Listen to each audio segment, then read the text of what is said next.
ഇനിയിപ്പോൾ ഈ ഗുജറാത്തിലെ ആളിന് ഒന്നുകിൽ ഞാൻ പൈസ കൊടുത്ത് സെറ്റിൽ ചെയ്യണം, ഇല്ലെങ്കിൽ എൻ്റെ അക്കൗണ്ടിൽ നിന്ന് ഈ ഫണ്ട് റിവേഴ്സൽ പോകും. അതാണ് ഇപ്പോഴെൻ്റെ കയ്യിൽ കിട്ടിയ എൻ്റെ ഇൻഫോർമേഷൻ.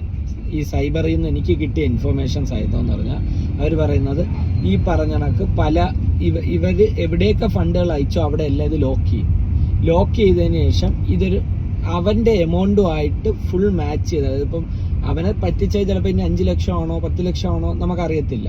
ഈ 5 ലക്ഷം രൂപയിൽ ഈ തട്ടിപ്പുകാരൻ എവിടെയൊക്കെ അയച്ചിട്ടുണ്ടോ അതെല്ലാം ലോക്ക് ചെയ്തിട്ട് ഇതെല്ലാം റിവേഴ്സൽ ചെയ്ത് വിടും. ഇതിൽ നമുക്ക് എന്ത് ജസ്റ്റിസ് ആണ് കിട്ടുന്നതെന്ന് ചോദിച്ചു കഴിഞ്ഞാൽ എനിക്കൊന്നും അറിയില്ല. കാരണം നമ്മുടെ പൈസ എനിക്ക് തിരിച്ച് കിട്ടുമോന്നും എനിക്കറിയത്തില്ല.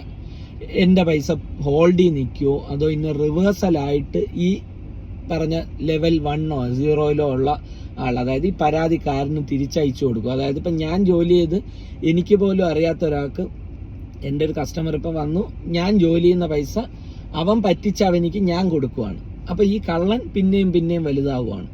അവൻ നോക്കുമ്പോൾ അത് ഇതെടുത്തിങ്ങനെ കള്ളനെന്ന് പറയാൻ കാര്യം ഇവൻ്റെ പേരിൽ സൈബറിൽ ഞാൻ നോക്കിയപ്പോൾ 37 കേസ് രജിസ്റ്റർ ചെയ്തിരിക്കുന്നു. 37 കേരളത്തിൽ മാത്രം 3 എണ്ണം, ബാക്കി മൊത്തത്തിൽ 37 കേസുണ്ട്. 37 കേസുള്ള ഇവൻ കിടന്ന് വിലസുവാണ് ഇവിടെ. അത് സൈബറിൽ നിന്ന് പറഞ്ഞതാണ്. 37 കേസ് അവൻ്റെ ബാങ്ക് അക്കൗണ്ടിൽ ഉണ്ട്, അത് ഒരൊറ്റ അക്കൗണ്ടിൽ. ഇനി ഇവൻ എത്ര അക്കൗണ്ട് ഉണ്ടെന്ന് നമുക്കറിയത്തില്ല, എത്ര ക്രിമിനൽ ഒഫൻസ് ഉണ്ടെന്ന് അറിയത്തില്ല, അതൊന്നും അറിയത്തില്ല. അറിയുന്ന ഒരൊറ്റ കാര്യം ഇവൻ്റെ ഈ KGB കേരള ഗ്രാമീൺ ബാങ്കിൻ്റെ അക്കൗണ്ടിൽ 37 ഫ്രോഡ് രജിസ്റ്റർ ചെയ്തിട്ടുണ്ട്. അപ്പം എന്ത് ജസ്റ്റിസ് ആണ് കിട്ടാൻ പോകുന്നത്, എന്ത് ജസ്റ്റിസ് ആണ് കിട്ടിയത് എന്ന് ചോദിച്ചു കഴിഞ്ഞാൽ ഒരു പിടുത്തമില്ല. ഫണ്ട് ഇപ്പോഴും ഹോൾഡ് ചെയ്ത് നിർത്തിയേക്കുവാണ്. ഫണ്ട് ഇനി കിട്ടുമോ കിട്ടത്തില്ലേ, ഞാൻ ഇനി ഒരു കംപ്ലൈൻറ്റ് കേസായിട്ട് കൊടുത്തു കഴിഞ്ഞാൽ ഇതിന് എത്ര വർഷം ഞാൻ ഇതിൻ്റെ പിറകെ ഓടണം, എന്ത് വന്നാലും ഞാൻ വെറുതെ വിടുന്നില്ല.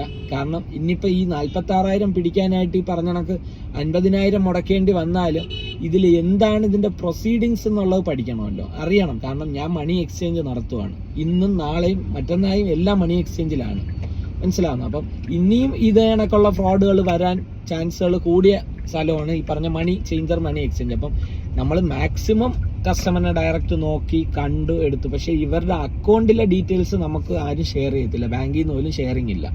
നമ്മളിപ്പോൾ ഇവരുടെ അക്കൗണ്ട് ഡീറ്റെയിൽ എടുത്തു കഴിഞ്ഞാലും കിട്ടത്തില്ല. പക്ഷേ ഇനി ഇതിന് എന്താണ് ഇതിൻ്റെ ഒരു പോം വഴിയും എന്നുള്ളത് ഇനി ഞാൻ ഇതിരുന്ന് കണ്ടുപിടിക്കേണ്ടിയിരിക്കുന്നു. എന്താണെന്നുള്ള വഴിയെ എന്തൊക്കെയാവും എന്നുള്ളത് ഞാൻ വഴിയെ അപ്ഡേറ്റ് തരാം. കാരണം ഇത് എനിക്ക് മാത്രമായിട്ട് ഞാൻ ഇട്ട ഒരു വീഡിയോ അല്ല, ഇത് ഞാൻ പഠിച്ച കാര്യങ്ങൾ. അതായത് ഇപ്പം എൻ്റെ സമയം 5 ദിവസം കൊണ്ട് ഞാൻ കളഞ്ഞ സമയം ഞാൻ ഈ പറഞ്ഞ കണക്ക് ഓരോരുത്തർക്കും വേണ്ടി, ഇപ്പം എനിക്ക് സബ്സ്ക്രൈബേഴ്സ് എത്ര പേരുണ്ടോ, ഇനി ഇത് പുറമെ എത്ര പേര് കാണുമോ, അവർക്കെല്ലാം ഒരു പാഠമായിട്ടാണ്. കാരണം ആർക്കും പറ്റിക്കുക എന്നുള്ളൊരു സിസ്റ്റത്തിലെത്തി.